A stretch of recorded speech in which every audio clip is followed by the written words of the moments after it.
Hey guys, and welcome to another brand new video. In this video, we actually have some pretty bad news going on over here. Number one, for the future of the cryptocurrency industry when it comes to CeFi, just basically any type of centralized exchange. And as well, this also does pertain a lot to the other bankrupt companies that are coming out right now, such as Whole Celsius, Voyager, and as well probably a lot of these other various companies too. But on top of that, also maybe other companies such as Coinbase, Binance, and other various things. But this is mainly in regards to the FTX court filings, and this also was something they were trying to push when it came to their Voyager buyout too as well, that was actually getting a little bit of also big pushback, and rightfully so. So I want to talk about this because I don't think many folks have really discussed this, and since I'm more involved in like a lot of these bankrupt communities, such as like especially on the Celsius and Voyager side, it's very crazy to see this because this actually could change the complete landscape of cryptocurrency as a whole, and also in terms of self-coverage, and as well this 90-day and 1-year clawback period would probably make the whole idea of a centralized exchange even more scary. So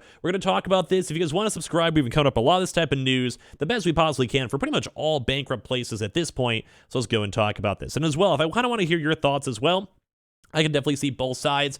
So the main idea, if you guys don't know, as we dive into the video, we'll do a little bit more in depth. But basically, a clawback is, say you have assets on FTX, and then with maybe 2 weeks beforehand, you heard about the implosion and potential insolvencies, so then you withdrew, let's say, $100,000, because you're just like, hey, I don't trust this place is sketchy, we're hearing these rumors, I just want my money out. And you were lucky enough, same thing with maybe a Blockfi or any other different type of company, and you were able to get your money out. But mainly because of that, it's really hard for the court to decide, hey, like, you didn't know, you got lucky, someone could have done the same exact thing a day later, but because they were 1 day later, they were unlucky and they closed down withdrawals, and why should you get that same money versus that person who's stuck in the bankruptcy proceedings? And that's kind of just more of the mentality on it. I'm not really sure my stance on it too as well, mainly because there's just so many back and forths, and I think legally it really would destroy the crypto universe as a whole. But this has all been pertaining to every big retailer. So like I said, Celsius had mentions on this, we'll show you guys in a second. Voyager with a new claim, and even as of now today, FTX is now actually having articles discussing and pretty much confirming that they do want to go and look into these clawback situations. So as I mentioned, most clawbacks in these bankruptcy cases, and these are more so defined by bankruptcy law, not crypto law, bankruptcy law. And these have happened before in prior cases on different things not involving with crypto. So this is likely. I don't want to fearmonger. If you got your money out, you just have to keep on being updated in these court proceedings. We don't necessarily know the indication for how they're going to do it for crypto. But as of right now, if you're an FTX customer, it does look like they're eyeing these clawback things. So if you guys have withdrawn within 90 days of any of these big companies in terms of their date of bankruptcy, so Celsius, Blockfi, if they go into bankruptcy, Voyager, and all these other various places, Celsius and FTX, this is something you should at least be aware of. Now, like I said, I don't want to fearmonger. It's not confirmed. You have to wait for the judge to sign it over, but this is kind of, at least for FTX, is looking at years of lawsuits to recover billions of dollars from customers.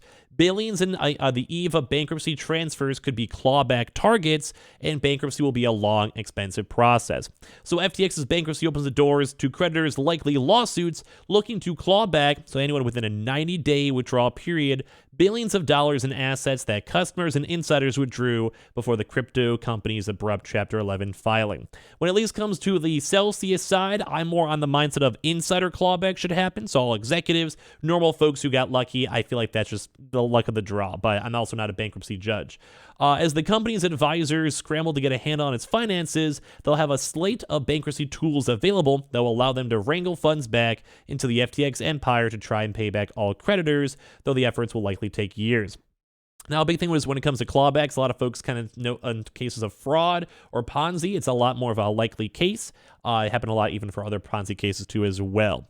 So debtors can try and claw back this money that was transferred out of the company in the days and months before the bankruptcy occurred, usually a 90-day period and a 180 or 1-year period for insiders. So including billions of dollars of withdrawals customers made in the days leading up to the bankruptcy filing. FTX co-founder Sam Bankman-Fried said the platform saw roughly $5 billion of withdrawals on November 6th, just 5 days before that chapter filing. So recovering eve of bankruptcy payments to creditors, known as preferences, could be critical to FTX's ability to pay off debts to the wider creditor body. Additionally, FTX could try to claw back its payments without court permission after the bankruptcy filing. The company could also go after transfers of assets and property designated to defrauded creditors or made without receiving adequate value in return, known as fraudulent transfers.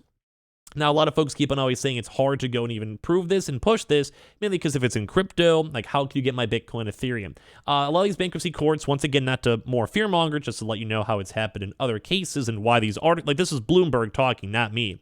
I'm just kind of giving you guys more of the talk with it. So basically, for all this type of stuff, insiders can get the money given back. And the idea is, like I said, let's say you somehow got out $100,000 with someone stuck in and they have 5% getting back. They want to get that $5 billion back, taken to the estate, so everyone gets 50% rather than some people get 100, some people get 5. It's like kind of like trying to take away the luck of the draw. And in theory, in bankruptcy law, that is like a preferential treatment, as they have these preferences going on over here, or it's basically saying, how do you know that you deserve it more? You really don't in the case of law, not what I'm saying, just the case of law, and what they're kind of pushed with this. So they basically want to have a chance to put these preference actions towards everyone who withdrew all throughout just the past 3 months of how it is.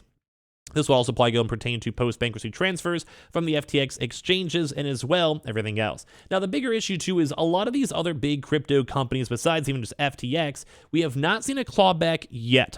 But I do think this will probably pertain really horribly for the crypto world because places like Celsius, if you guys look through their very first day company presentation, they even specifically highlight the idea that they lost $1.9 billion due to loan redemptions and liquidations, and as well specifically had it tracked and also have discussed the potentials for clawbacks, both insider clawbacks and everyone clawbacks, to basically go and have this over here, where they had user withdrawals mentioned for $1.9 billion since March 30th, which was within like that 90-day clawback potential period.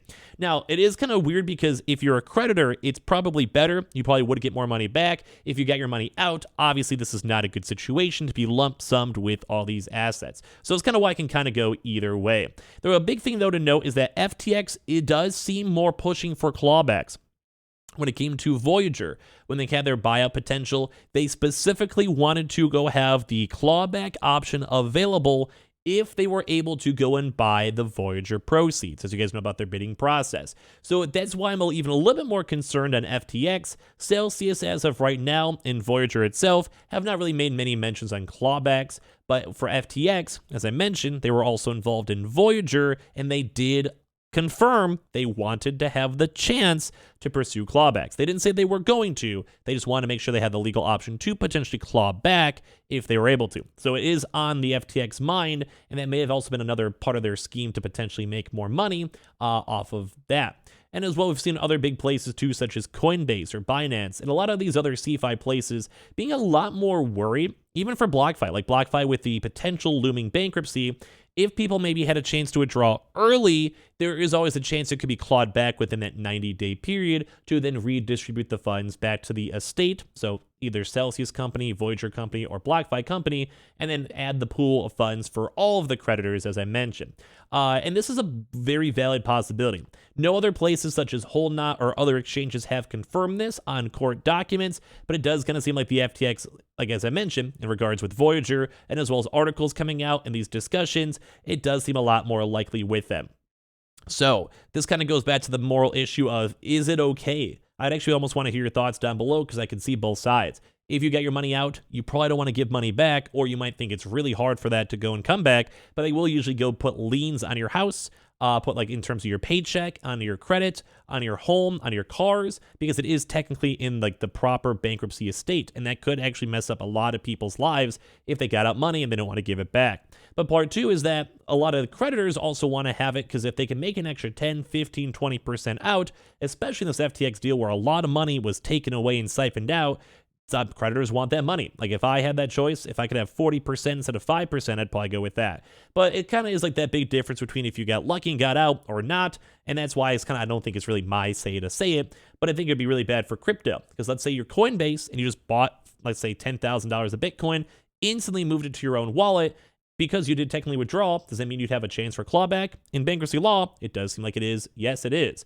So very curious to see how this is going to affect up for Blockfi, because especially Blockfi has assets there. It might be better for Blockfi itself to go and get money back then for creditors if they missed it, because they have a lot of their assets potentially on FTX. No one knows. Celsius as well has been kind of consuming it, because an extra $2 billion bringing back to the estate could also bring a lot more money to creditors. And same with FTX, it looks like they're really gung-ho on it, and it could be really bad for crypto as a whole. So give me your thoughts and comments down below. Subscribe if you guys want to, and I want to try my best to keep you guys up to date the best we can. So give me your thoughts and comments down below.